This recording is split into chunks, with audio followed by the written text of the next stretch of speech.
December 3rd, 1926. Berkshire, England. A Morris Cowley sits abandoned near a chalk pit, its headlights still faintly glowing in the fog. Inside a fur coat, a suitcase, and an expired driver's license belonging to Mrs. Agatha Christie. The police arrive. The air smells of damp earth and gasoline. And the most successful detective author in Britain has vanished without a word, without a trace. For 11 days, newspapers will print her name beside headlines of panic and speculation. Suicide, amnesia, a staged disappearance, but none could explain why. Before we begin, leave a comment where you're watching from and the exact time you're listening. Did you already know Agatha Christie once disappeared? Or is this your first time hearing about the night she went missing? Because tonight, we're reopening the case file, and the mystery isn't written in ink, it's written in silence. Famous author disappears. Car found abandoned near chalk pit. That was the headline splashed across the Daily News on the morning of December 4th, 1926. Its ink still wet when London commuters unfolded the paper, their tea cooling beside them. The byline read, "Mrs. Agatha Christie, novelist, missing since last night. Her car discovered at Newlands Corner, Surrey." It was a sentence that seemed at first like fiction, but the missing woman was real, and the irony was too sharp to ignore. The fog that Friday night had rolled over Berkshire in thick, ghostly sheets, the kind that swallow light whole. A Morris Cowley coupe, pale green, sat half submerged near the edge of a chalk pit, its bonnet dented, its doors locked. Inside, police found her coat, her gloves, and a small suitcase filled with personal papers.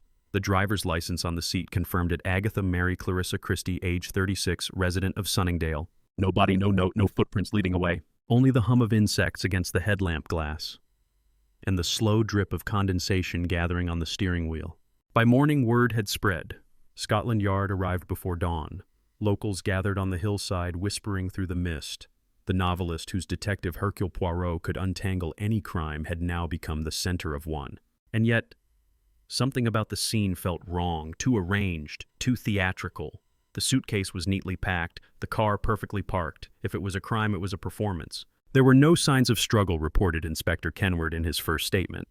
But the driver's absence, combined with the location, makes foul play impossible to dismiss. From London to New York, the press seized the mystery like a live wire. The New York Times sent a cable. The Daily Mail offered a reward. Search parties combed the downs with lanterns and sticks, volunteers, soldiers, even bloodhounds. Planes circled above, scanning the fields for a figure in white. 11 days later, they would find her. But not here, not even close. For now, in those early hours, the story hung suspended between tragedy and theater. Neighbors recalled seeing her earlier that evening, driving fast down the winding lane toward Guildford. One reported a strange calm on her face.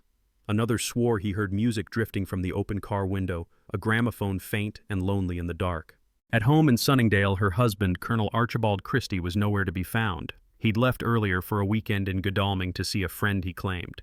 But within hours, reporters were already circling their marriage, their arguments, their silences. The year had not been kind to them. Agatha's mother had died that spring. Archie had become distant, colder. There were rumors of another woman, Nancy Neal, a secretary from his office. The police questioned him. He denied everything. Still, he couldn't explain why she left the house that night without a word to anyone, leaving her child asleep upstairs. By December 5th, the story had overtaken London society. Detectives were dispatched. Divers searched ponds. Volunteers fanned out through woods and marshes. One newspaper sent a clairvoyant to the scene. Another printed a map of possible destinations. Theories multiplied: amnesia, suicide, murder, a publicity stunt. But the truth was no one knew, and every new discovery only deepened the silence. A local quarryman claimed he saw a woman by the water's edge that night, wearing a gray coat, standing motionless in the fog. When he called out, she turned and vanished into the mist. Another witness said she was seen boarding a train toward London. A third that she checked into a hotel under another name. The police followed each lead, and each one dissolved into rumor. Even the novelist, Sir Arthur Conan Doyle, creator of Sherlock Holmes, joined the search. He brought one of Agatha's gloves to a psychic, asking her to divine its owner's fate. The psychic claimed she saw a vision of flowing water and a woman shivering beneath it. By December 7th, the crowds at Newlands Corner had swollen into thousands. Spectators trampled the grass, scavenging the site for relics, a torn page, a handkerchief, a clue. Reporters climbed trees for better angles. The The scene had become less investigation than pilgrimage. Someone even left flowers beside the car. A note read, "To the Queen of Crime, may you solve your own mystery." But what the public didn't know, not yet, was that somewhere far to the north, a woman was signing a hotel register in Harrogate under a different name, Teresa Neal. The surname, eerily familiar. The handwriting, unmistakable. For now, though, the countryside held its breath. Each night the fog returned. Each day the story grew stranger. No ransom, no confession, no remains, just an empty car and a nation obsessed. It was the most sensational disappearance since the war, wrote the Times a week later, and no detective, living or fictional, could claim to know the end. But history would, and when it did, the answers would raise even darker questions. Because what vanished on that December night was more than a woman. It was the line between truth and invention, between the story she wrote and the one she became. December 1926, the coldest in years. Across England, chimneys breathed gray smoke into a sky the color of tin. The First World War had ended less than a decade earlier, but the peace felt uneasy, mechanical, strained, as if the country itself was holding its breath. Factories hummed, miners struck, families whispered of shortages and debt, and in small towns tucked between hedgerows and iron rail lines, the air carried a new kind of silence, the modern kind. The radio hummed it into every living room. In Berkshire, 40 miles west of London, the Christies lived in a stone house called Styles. 2 stories of ivy and frostbitten windows, the kind of English home that looked safe but wasn't. Inside, Agatha wrote each morning at a small desk facing the garden. A black underwood typewriter, stacks of foolscap paper, and a steady rhythm, 6 pages a day.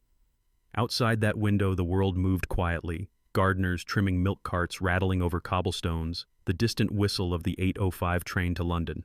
But within the Christie household the rhythm had changed. Friends noticed it first in her voice, her posture, her laugh that never reached her eyes. Her mother's death earlier that year had hollowed her. The woman who once filled notebooks with clever murders now spent hours staring at her own reflection, lost in the slow decay of grief. Archibald Christie. Her husband was the opposite, brisk, practical, and impatient with sorrow. He'd served in the Royal Flying Corps during the war, and returned with a pilot's precision, but none of the poetry. When he left for work at the Air Ministry, he didn't say goodbye. He simply closed the door. By summer, he'd stopped wearing his wedding ring. Neighbors said they often heard raised voices, the arguments muffled through thick curtains. Others said she'd begun walking alone at night through the lanes of Sunningdale, her steps echoing past the hedges. Sometimes she carried a notebook. Sometimes she didn't return until dawn. It was England between wars, a nation obsessed with appearances. Newspapers printed Tea Party gossip beside crime stories. Women wore cloche hats, men their trilbies, each headline an escape from the shadows still clinging to post-war streets. And Agatha, with her quiet voice and her morbid imagination, was both a curiosity and a comfort to them. She had published The Murder of Roger Ackroyd earlier that year. It was a phenomenon. A detective story told through the voice of the killer, a twist so audacious that critics called it genius and others called it betrayal. Readers argued in cafes. Book clubs debated her ethics. She became overnight a celebrity and a target. Fame had a smell to it, perfume and paper and ink, and she began to recoil from it. Letters from strangers arrived daily, some adoring, some hateful. One unsigned read, "You write of murder so well. Have you ever tried it?" By autumn, her nerves began to fray. She wrote to her publisher that she was very tired and not sleeping. She avoided public engagements. And when asked about her next book, she smiled thinly and said only, "I may take a break from fiction." But the truth was simpler and darker. Her marriage was failing. Archie had fallen in love with another woman, Nancy Neal. He wanted a divorce. In the evenings, Agatha would sit at her desk long after the lamps were out, staring at the carriage clock her mother had given her. The tick sounded louder than her thoughts. Sometimes she'd pull down one of her old notebooks and trace her own handwriting, the stories that once made sense, now hollow as stage props. That December the frost came early. The garden froze in pale stillness. Even the sound of the church bells from Sunningdale felt muted, as if the air itself was holding back something unspeakable. Archie told her he'd be gone for the weekend to play golf with friends in Godalming. She nodded. She knew the lie. The name Nancy Neal hovered in her mind like a stain she couldn't scrub away. At 9:45 p.m. on December 3rd, she kissed her daughter Rosalind goodnight, walked downstairs, and slipped into her green Morris cowley. No coat, no warning. The night swallowed the sound of the engine as she drove into the fog. Within an hour, her car would be found near a chalk pit, its lights still on, its driver gone. The file marked Disappearance of Mrs. Agatha Christie was opened at 4:15 a.m. The first report was typed on Scotland Yard letterhead, neat, cold, impersonal. Subject last seen leaving residence approximately 9:45 p.m. Vehicle located at Newlands Corner, Guildford. Abandoned. No indication of theft or accident. Further investigation required. The report was signed by Inspector Talbot, who would later remark in an interview, "The scene felt too quiet, as though she'd planned to be found or not found depending on who was looking." The search began at first light. Officers from Guildford, Reading, and London converged on the area. The fog hung thick between the trees, each footprint filled with water as soon as it was made. By mid-morning, hundreds of volunteers had joined, some with lanterns, others with dogs. Newspapers photographed the line of searchers moving across the hills like a single shivering organism. Women brought thermos flasks of tea. Children whispered her name like a ghost story. The novelist whose characters solved every crime had now become the unsolved, and in parlors across England, radios crackled with updates. Still no sign of Mrs. Christie. Car found abandoned, foul play not ruled out. Police baffled as mystery deepens. But in the quiet corners of Berkshire, older voices told it differently. They said the downs had always been strange, that lights moved along the ridge at night, and that travelers who followed them never returned. That the quarry at Newlands Corner was cursed ground where horses once refused to pass. The constables laughed it off. Still, one of them would later admit in an unsigned memo that when he peered into the chalk pit that night, the echo that came back sounded like someone breathing. Even now, nearly a century later, that first week of December still feels like a suspended breath in English history. The landscape itself became part of the mystery, the hills, the fog, the frozen fields, all bearing witness to a story that refused to stay on the page. Because what began as a missing person report was about to unravel into something stranger, a collision between grief, deception, and performance. And somewhere far from Berkshire, in a hotel under another name, the author of Murder on the Links was writing her most convincing illusion yet, one that no detective, real or imagined, could easily explain. From the official report dated December 4th, 1926, subject, Mrs. Agatha Mary Clarissa Christie, aged 36, novelist. Circumstances, singular disappearance. Vehicle located at Newlands Corner, abandoned. Personal belongings intact, fate unknown. The phrasing itself, cold, bureaucratic, carried a chill deeper than the winter air. Singular disappearance, fate unknown. It was the kind of line she might have written for one of her own stories, only this time there would be no clever detective, no final confession. Only the echo of the typewriter keys in Scotland Yard's records office, clacking through the night. Within 48 hours, the case had consumed the British press. The Daily Express called it a mysterious occurrence in Berkshire. The Times printed a small column on page 3, Mrs. Christie authoress missing. But by Sunday, the headline sprawled across the front page, "Where is Agatha Christie?" The tone shifted from polite concern to feverish spectacle. Reporters stationed themselves outside the Christie home in Sunningdale, their breath fogging the glass as they watched the curtains move. Telegraph wires hummed with speculation. Each newspaper offered its own theory, each more dramatic than the last. The Daily Mail favored tragedy, feared drowned author's car, near lake. The Mirror hinted scandal writer, leaves home after domestic quarrel. And the Evening News, ever the opportunist, printed what it called a psychic prediction: Mrs. Christie may yet return, though not herself. Inside Scotland Yard, the tone was less poetic. Inspector Talbot's second memorandum, dated December 6th, read, "Search operations extended to a 5-mile radius from Newlands Corner. Local reservoirs examined. No trace of subject. Husband Colonel Archibald Christie interviewed, denies knowledge of destination. No further intelligence." That last line, "no further intelligence," became the phrase of the week. Every communiqué ended with it, as though ignorance itself had become procedure. Meanwhile, the novelist's readers turned detectives. Women in drawing rooms circled newspaper maps, convinced they could solve the case faster than the Yard. Amateur sleuth clubs debated her motives. In London bookshops, her novels sold out overnight, especially The Murder of Roger Ackroyd, the one where truth hides behind the narrator's voice. And then amid the frenzy came a strange correspondence, a letter addressed to the editor of the Daily News from an anonymous hand, written in fountain pen with looping feminine script. "You search for a woman, but she is no longer herself. She walks among you unseen." The paper dismissed it as a hoax. Yet 2 days later, another letter arrived at the Surrey Constabulary, unsigned, untraceable, claiming that a woman matching Mrs. Christie's likeness had been seen wandering along the downs at night bareheaded, speaking softly to no one. The file grew thicker. Each report contradicted the last. One claimed she had boarded a train for London, another that she'd crossed the ferry at Southampton, another that she'd been seen purchasing a new hat in Reading smiling.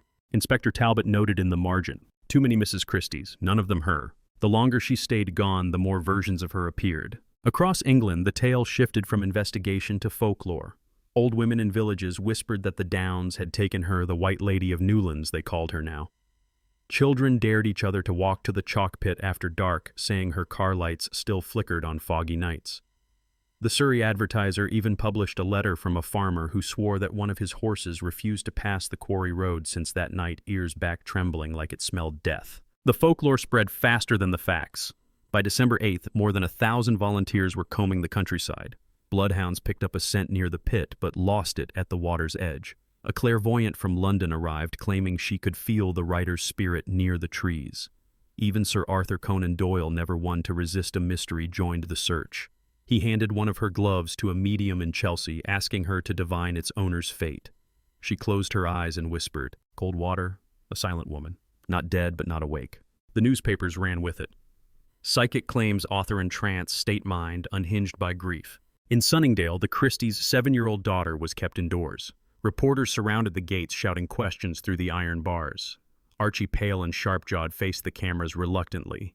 He insisted his wife was suffering from a nervous breakdown. His words were clipped military. But the press caught something colder in his eyes, an absence that felt like guilt. The police searched the house. In her study, they found unfinished pages of a new manuscript, lines underlined twice in pencil. The murderer always returns to the scene. They found her passport, untouched her jewelry box, unopened her typewriter covered by a cloth. Everything neat, everything deliberate. Talbot wrote in his diary that evening, "This is not the pattern of despair, but of intention." As if she had written the first chapter, then stepped into it. Outside, the search continued. Rain turned the fields into black mirrors. Men in wool coats trudged through the mud with lanterns. From above, the planes scanning the hills could see only fog and the glimmer of their own reflection. Each night, the BBC read a bulletin, "No developments in the Christie case." Public requested to avoid rumor, but rumor was all that remained. In taverns near Guildford, locals told of a woman seen by the roadside standing beside the chalk pit. She wore no coat, her hair loose in the wind. When a constable approached, she smiled faintly and whispered, "You'll find her soon." When he blinked, she was gone. Others said she'd been taken by the hill lights, ghostly orbs that drifted across the downs, luring travelers to their doom. The story dated back generations, long before automobiles, when the same ridge was called Dead Man's Hollow. The Surrey Chronicle dismissed it as superstition, yet in its December 9th issue, one line slipped past the editor's eye. Searchers report hearing faint cries near the quarry, though none could trace their source. Even the police grew uneasy. An officer later confessed that the dogs refused to go near the pit on the third night, howling like they smelled something that wasn't there. By the end of that week, the file contained 34 statements, 20 maps, 12 false leads, and one grim suspicion suicide. But no body, no note, no end. On December 10th, the Times printed a single line that captured the public mood. "It seems impossible that a woman of such imagination should simply vanish. Yet vanish she has." And beneath that sentence in smaller type, an advertisement for her last novel, The Murder of Roger Ackroyd, now in its 5th printing. The irony was cruel. The woman who made her fortune crafting impossible crimes had now created one even she could not explain. In the archives decades later, her disappearance file remains, paper-yellowed ink, faded corners, soft as dust. The official stamp still legible, case unresolved. But if you hold those pages long enough, if you read the gaps between the words, you begin to hear something else beneath the silence. The faint rustle of a story not yet finished. And somewhere beneath all that official language, singular disappearance, fate, unknown, mysterious occurrence, there lingers the oldest question of all. Did she vanish, or did she write herself out of the world? It was the 5th night since Agatha Christie vanished, and the countryside had begun to take on the weight of legend. The searchers still combed the hills by day, men in flat caps, soldiers home from the war, women clutching candles and rosaries. But by night, a different kind of search began. Lanterns flickered not for evidence, but for omen. The fog was thicker now. It crawled low across the fields, seeping into cottages and barns, carrying whispers the way water carries light. Those who'd been there swore that Newlands Corner had changed since the night of the disappearance, like the air itself remembered her absence. It feels, one constable said, as though the land is listening. By December 8th, the volunteers were no longer alone. They were joined by fortune tellers, spiritualists, and those who called themselves readers of signs. From London, a woman known as Madame Murasaki, an English medium with an Oriental pseudonym, arrived with a silver pendulum and a Bible. She said she could locate the missing author by resonance of thought. Standing by the chalk pit, she began to sway, murmuring that the ground remembered her steps. The pendulum swung violently to the north, then stopped dead. "She is near water," the medium whispered, "but not beneath it, between two names." No one understood what that meant, but two names would soon matter: Agatha and Neil. In nearby Guildford, local children had begun to sing a rhyme. "Lady vanished, gone to ground, left her car where she was found. Write your name upon the glass whisper, once she'll surely pass." It spread like a lullaby for the lost. Shopkeepers hummed it under their breath. Housewives crossed themselves when they heard it. And at the corner pub, men swore that on certain nights when the wind came off the downs, you could hear a woman's voice humming it back, soft, almost kind. The Surrey Advertiser ran a column about it, half mocking, half afraid, village folklore, the spirit of the authoress, said to wander near Newland's Corner. But the searchers kept coming, lanterns in hand, boots sinking into mud. The chalky soil left white stains on their trousers, as if the earth itself was marking them for having trespassed. In his notebook, Inspector Talbot recorded that one of the constables, Private Evans, recently returned from France, refused to go near the pit after nightfall. Said he saw a figure standing by the trees, the entry reads in white, holding something that glinted. When he called out, the figure stepped backward into the fog. No trace found. The press called it hysteria. The villagers called it the White Lady. For generations, the downs around Guildford had been steeped in older fears. Shepherds told of lights that moved without flame. Travelers spoke of phantom carriages rolling silently across the hilltops. The chalk pit itself, locals said it had no bottom. "It goes down forever," said one quarryman, "down to where the Roman bones are." Such tales had lain dormant for years, until a famous woman vanished into their midst. Even the air felt different, like the border between story and life had been disturbed. People began reporting coincidences that made the newspapers blush with excitement. A maid in Godalming claimed she'd dreamt of Mrs. Christie walking through a hotel lobby under another name. A soldier's wife said she saw her reflection in the water trough smiling back, though she hadn't moved. The Daily Mirror printed the stories side by side with the police appeals. Fact and folklore blurred into one long column of human need, people trying to believe in something, anything that would explain a vanishing. And always the car remained at Newland's Corner, cordoned off but unclaimed. Rain pooled on its roof. The searchers said birds refused to perch on it. One of the mechanics who examined it afterward noted that the battery had drained completely, though by his estimation it should have lasted days longer.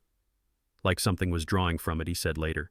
As if the light didn't go out by itself, it was taken. Inside, they'd found one more curious detail, a folded scrap of paper wedged between the seat cushions. The ink had bled from the damp, but a few words remained legible. "I cannot go on," and then nothing. The rest dissolved into blue stains. The note was never entered into the official record. Inspector Talbot mentioned it only once in his private log, adding in parentheses, "not authenticated, possibly planted by press." But the rumor persisted, a suicide note hidden, lost, or suppressed.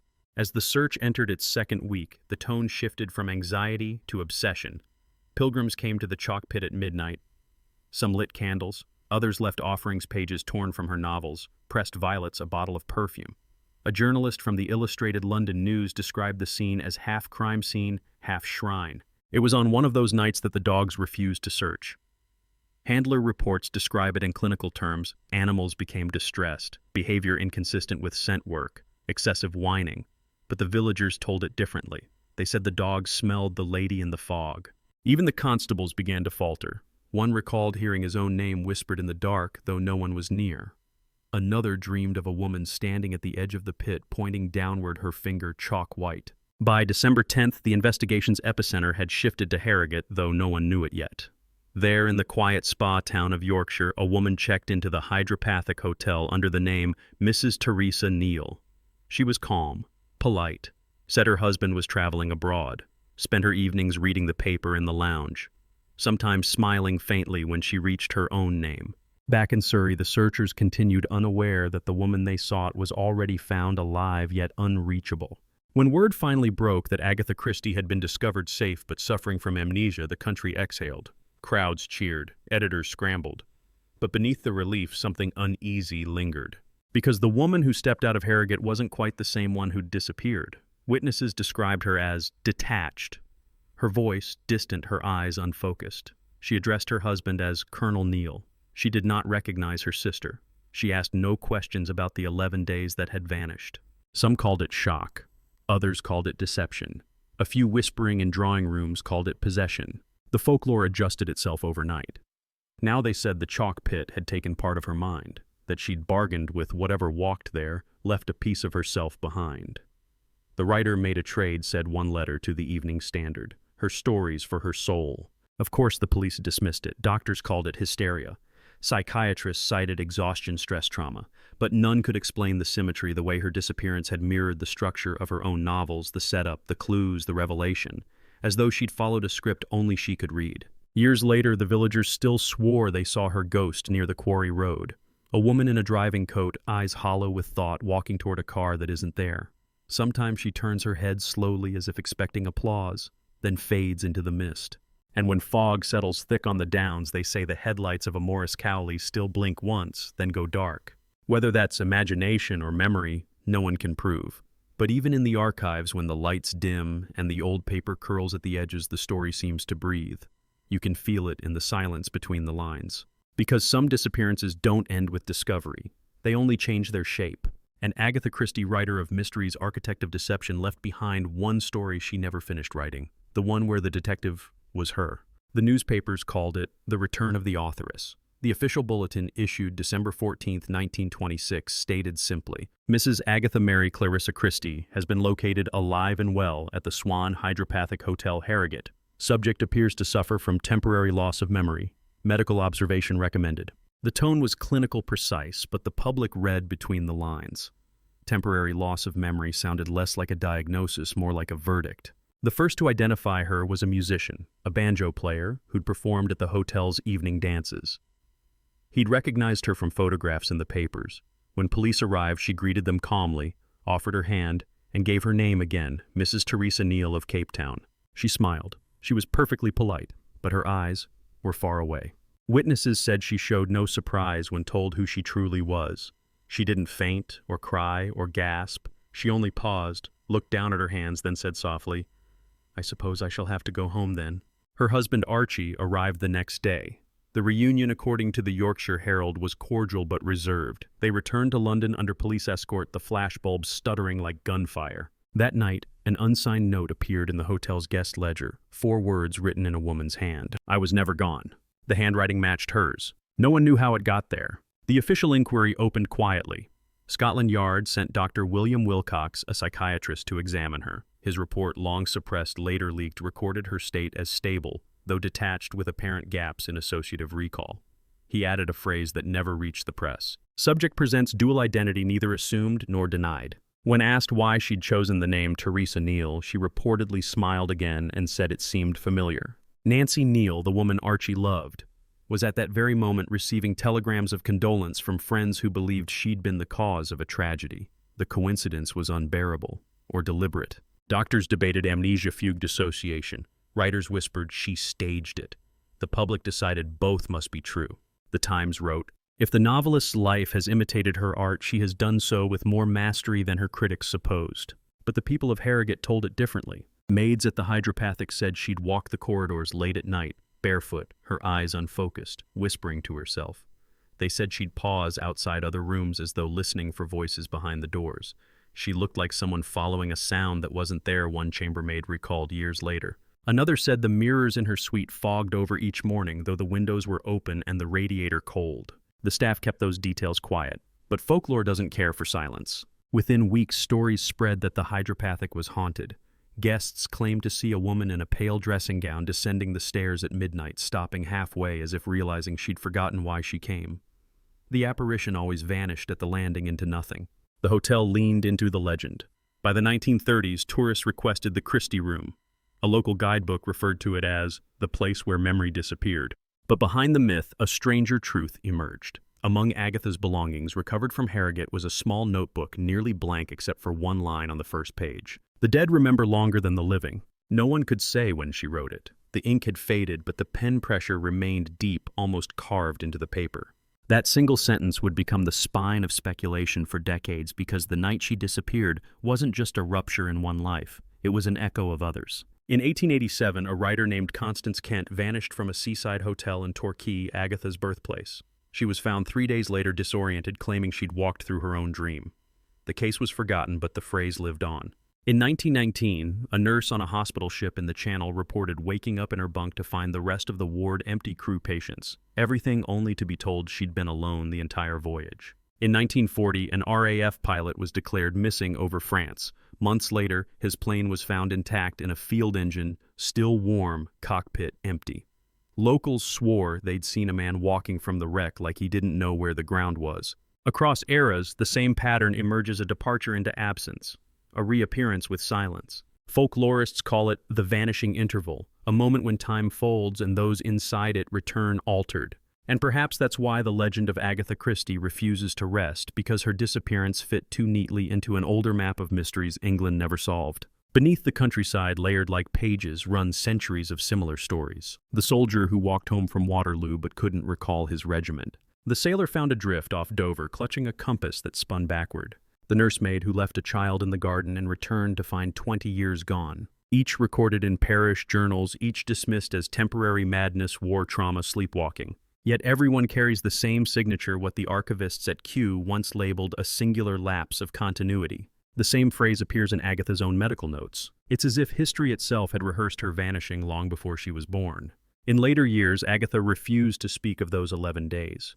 Interviewers who asked found her face close like a door. The only public comment she ever made came in her autobiography written decades later. So after illness came oblivion, and then a return to life. She offered no apology, no explanation. Her silence became the final twist. But silence leaves space for others to write their versions. And so the Harrogate incident became part of a continuum, a chain of vanishings stretching from forgotten diaries to military dispatches, from chalk pits to hotel corridors.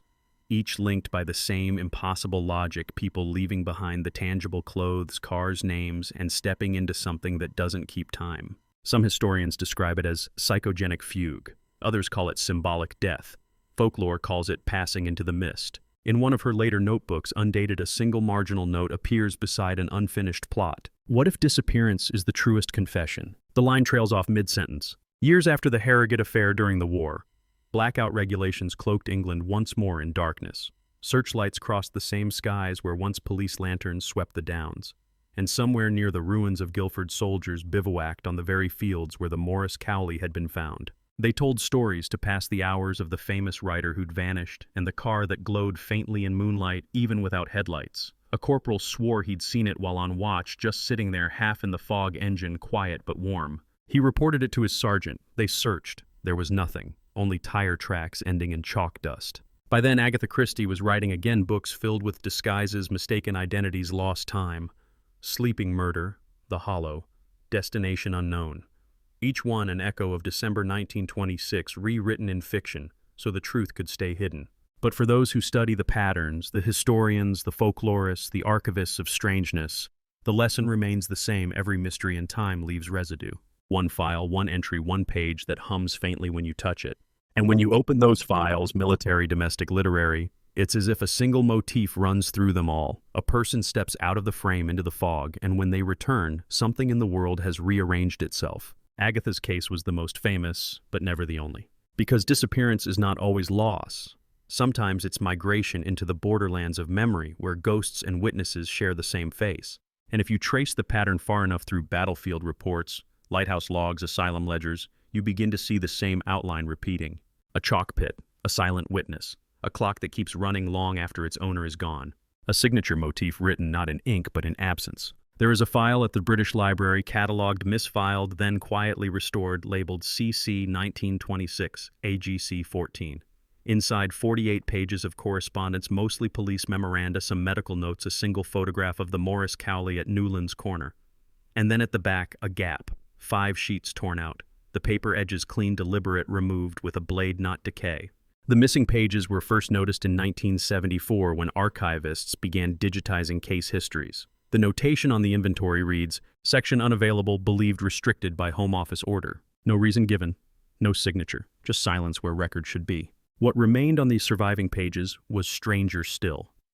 A short exchange between Inspector Talbot and Dr. Wilcox, the psychiatrist who interviewed Agatha after Harrogate. Talbot: do you believe her account? Wilcox: which one, Talbot? She gave more than one. Wilcox: 3. The transcript breaks off there. The official story said temporary amnesia, but the transcript suggests something else, a series of recollections that didn't align. In the first account, she said she'd been overcome by fatigue, driven aimlessly, and remembered nothing until waking in the hotel. In the second, she claimed she'd felt called to leave, using words not of logic but of compulsion, a strong direction to go north. In the third, she refused to say more at all. She only asked the inspector one question: when you find a missing person, where do you think they've been? Then she smiled faintly, as if that were the answer itself. Dr. Wilcox's notes end abruptly after that interview. The next page of his ledger is dated 2 weeks later, concerning another patient. But when that ledger was examined decades later, archivists discovered faint impressions on the blank page, as if writing had been erased. Under ultraviolet light, one phrase became legible: memory does not vanish, it rearranges. The contradictions multiplied. Witnesses at the hotel disagreed about her behavior. One clerk said she appeared cheerful, even flirtatious. Another insisted she seemed dreamlike hollow. The porter swore she had no luggage. The maid said she had 2 trunks. The manager remembered her arriving in the afternoon, the night clerk after midnight. Each told the truth as they knew it, but their truths refused to fit together. The same pattern haunted every piece of evidence. The note found in the car, first logged, then denied. The missing pages from Talbot's file. The diary she kept that year, now held in the Christie Archive Trust, opened with January and ended abruptly on December 2nd, December 3rd through 15th blank. Except faintly pressed into the paper fibers of December 10th, an indentation from a fountain pen, a single word: hollow. No ink, just the ghost of pressure. When her secretary later cataloged the diary, she marked that page with a slip reading possible misbound leaves. It was never corrected. Archie Christie refused further comment. He told police she'd been ill and nothing more. Yet in a private letter to a friend later sold at auction, he wrote, "There are things she said to me after, things that did not belong to our time." He burned the letter's second page before sending it. 2 years later, he married Nancy Neal. By the 1930s, the mystery had faded from public attention, replaced by war scandal, new inventions. But the undercurrent remained an unease, an unfinished sentence in the national imagination. Journalists who revisited the case uncovered inconsistencies. The Surrey Constabulary logbook from December 1926 was supposed to list all search personnel. Page 9 is missing. The War Office requisition ledger from that same week, listing aircraft used for aerial searches, contains a redacted column labeled Special Operations. And at the bottom of that page, a penciled note, likely from a clerk: light seen over Downs, civilian origin uncertain. There are no weather balloons recorded for that date. The detail seems trivial until you read Inspector Talbot's retirement papers stored at the National Archives. In one of his private letters, he wrote, "They told us to stop searching on the 10th night, not because we'd found her, but because they had." He never explained who they were. In Harrogate, the Hydropathic Hotel underwent renovation in the 1950s. During the demolition of the East Wing, workers uncovered a hidden cavity behind a wall near the former room 206, Agatha's suite. Inside, fragments of paper, brittle and half-rotted. Only one was partially legible, a torn corner of letterhead bearing the embossed seal of Christie & Company Publishers. The handwriting was hers. The ink had bled, but 2 words could still be read: "Don't follow." The hotel manager turned it over to the police. The police filed it under historical curiosity. The document vanished before cataloging. Today, the cavity is plastered over again, painted clean. Guests sleep inches from where that message once rested, unaware that it ever existed. Folklore filled the void the records left. Locals said she had written something during those missing days, something never published, a story too close to the truth. They called it the lost manuscript. Every decade, someone claims to have found a page. A bookseller in Bath, a collector in Toronto, a woman who inherited an old trunk from a Christie relative. The pages never match, the handwriting varies, but each begins the same way. "I remember the fog." It could be coincidence or contagion. Stories infect the mind more efficiently than any disease. And the pattern continued. Other vanishings followed, less famous but eerily alike. In 1937, a journalist investigating the Christie case disappeared for 3 days while traveling through Surrey. When he returned, he claimed to have lost time. His watch had stopped at 9:45 p.m., the same hour Agatha left her home 11 years before. He left the profession shortly after. Then there's the last witness, if witness is the right word. In 1958, long after Agatha's fame had solidified and her disappearance become a polite myth, an elderly woman visited the Guildford police station. She claimed to have been a volunteer searcher in 1926, though her name was not on any roster. She brought with her a photographed sepia granny showing a line of men and women on the Downs lanterns in hand. At the far edge of the photo, standing slightly apart, is a woman in a dark coat, her face obscured. The old woman pointed to it and said that was her. She was there helping us look for herself. The constable on duty smiled, filed the story under miscellaneous, and placed the photo in an envelope. It was later lost in a departmental move, but not before he noted in his logbook, "Image faint, yet figure casts no shadow." The case remains officially closed, but pieces of it scattered through archives, rumor family records still pulse with something unresolved, the kind of energy that clings to stories that never chose an ending. In 1976, the year Agatha Christie died, the Times ran her obituary beside a small editorial titled "The Vanishing Lady." It concluded with a line that felt more prophecy than tribute. She made fiction safe for uncertainty because she lived there first. And in the margins of that newspaper, preserved in the British Library's reference copy, someone unknown had underlined the word uncertainty in pencil and written 2 letters beside it, AC. Was it annotation coincidence or something else entirely? Even now, 100 years later, the questions echo through England's archives like wind through hollow halls. Why were those pages cut from the file? Why did witnesses remember her differently? What was written in the lost manuscript? And why, when every other mystery she ever wrote found its resolution, did this one refuse to end? There are no conclusive answers, only patterns. A car with lights that never fully die. A woman who writes herself into fog. A trail of paper that ends in white space. And somewhere between history and myth, a voice still whispering through the gaps. I was never gone. The files are cold now. The ink has faded. The case that once consumed a nation rests in boxes labeled Miscellaneous 1926. And yet, even in silence, some stories don't end, they wait. At the British Library, the torn dossier still sits between 2 unrelated collections, one on railway accidents, the other on missing persons. The librarian who cataloged it left a note in pencil. Subject reappeared, but question remains, did she ever return? Almost a century has passed, but every few years, the question wakes again like mist, rising from the same ground.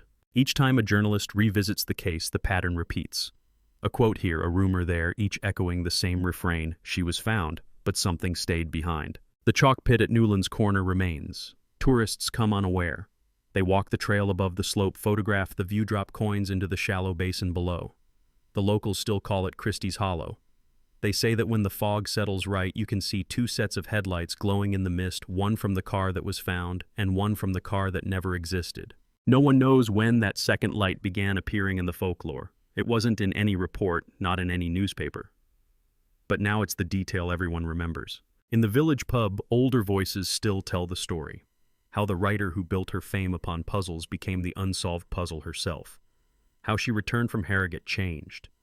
One man swears his grandmother served her tea after her reappearance. She spoke kindly, he says, but her eyes were wrong. Like she was looking at 2 things at once. And maybe she was, because every retelling of her disappearance sounds less like one story and more like a door in time. Behind it, other vanishings whisper soldiers, sailors, children, strangers. The endless roll call of those who step out of history for a moment and come back wearing silence. Agatha Christie's case has been filed, refiled, reopened, reinterpreted, fictionalized, sanctified, dismissed. Yet in every version, the same image survives: a car half lit by fog, a woman walking away from herself, a typewriter waiting with the ribbon still fresh. The rest is conjecture, yet conjecture is the heart of all storytelling. In 1976, when Agatha Christie died, the BBC broadcast a memorial documentary. They showed photographs of her at home, smiling faintly, her hands folded on a table covered in manuscripts. But the camera lingered briefly on a framed clipping behind her chair, the Daily News headline from December 1926, "Famous author disappears." No one ever learned who framed it. After her death, her personal effects were sealed for inventory. Among them, that same typewriter, the Underwood from Sunningdale. When museum staff attempted to clean it for display, they found a sheet still rolled inside. The paper had yellowed, the ink too faint to read. Under infrared light, a few letters emerged, fragments of a sentence. Was never gone. The rest unreadable. It might be coincidence, a draft, an unfinished paragraph. But archivists noted the date of the ribbon spool, 1926. The page was never removed. The typewriter remains exactly as found, glass-cased in the Christie archive at Greenway House. Visitors pass it daily unaware that it still holds the last word she may have written before driving into the fog. There is another object, a smaller one preserved quietly in Harrogate's museum, a hotel key, tarnished brass-stamped 206, the Christie room. The tag still carries scratches no one can identify. Some say they resemble initials. Others say they're nothing at all.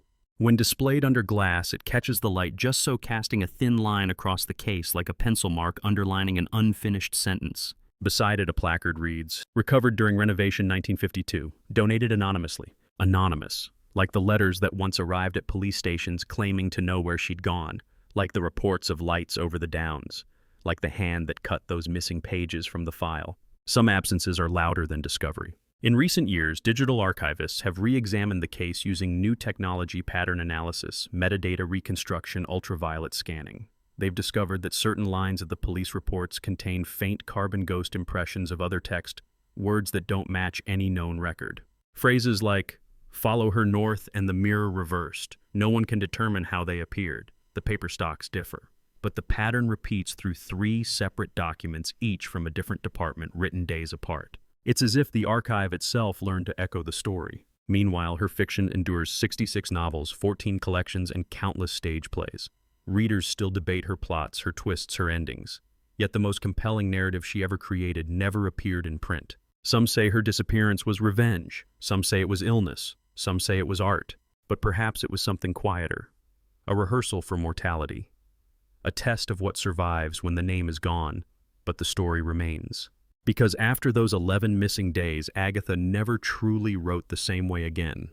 Her later books carry an undertone, a strange melancholy, a fascination with memory and the return of the dead. Characters who vanish and reappear. Rooms that seem familiar though never described before. Whole paragraphs that read like déjà vu. Critics called it the maturation of style, but those who've read deeply line by line know better. They sense the echo of a woman who once stepped outside her own life and returned changed. Tonight, nearly 100 years later, her name still surfaces in odd places, in police lectures on missing persons, in psychological studies on fugue and ghost tours of Surrey. Each retelling adds a layer. Each layer obscures the original. Maybe that's how legends survive, by never settling. On quiet nights, archivists swear they hear her name whispered when they unlock the collection vault. A faint click like a typewriter key pressing itself. Others say they've smelled petrol and damp wool where no fuel or fabric could be. At Newlands Corner, hikers still report an odd phenomenon. The temperature drops near the pit, phones lose signal, and from certain angles when the fog rolls heavy, a thin shape seems to form in the haze, neither shadow nor light, just the outline of someone standing by a car waiting. Some say it's illusion, others say it's the part of the story that never left. Perhaps Agatha Christie didn't vanish at all. Perhaps she simply crossed into the space between invention and remembrance where every writer goes when the story outlives the teller. The line between life and literature is thinner than we like to admit. Maybe she wasn't escaping grief or marriage or fame. Maybe she was testing the one mystery even her detectives could never solve: what happens to a story when its author disappears. And maybe she found the answer. Because somewhere between the last page and the fog, she left a message for anyone still listening. I was never gone. You've just listened to a case history that never truly closed. A mystery that continues to breathe between file and folklore, between paper and air. And as you step away from this story, ask yourself, when we disappear into silence, who decides that we're found? This was the mysterious disappearance of Agatha Christie. Amnesia, or Hoax. A record, a riddle, and a ghost that refuses to rest. You've just heard a file from history that was never closed. Follow to uncover the next one.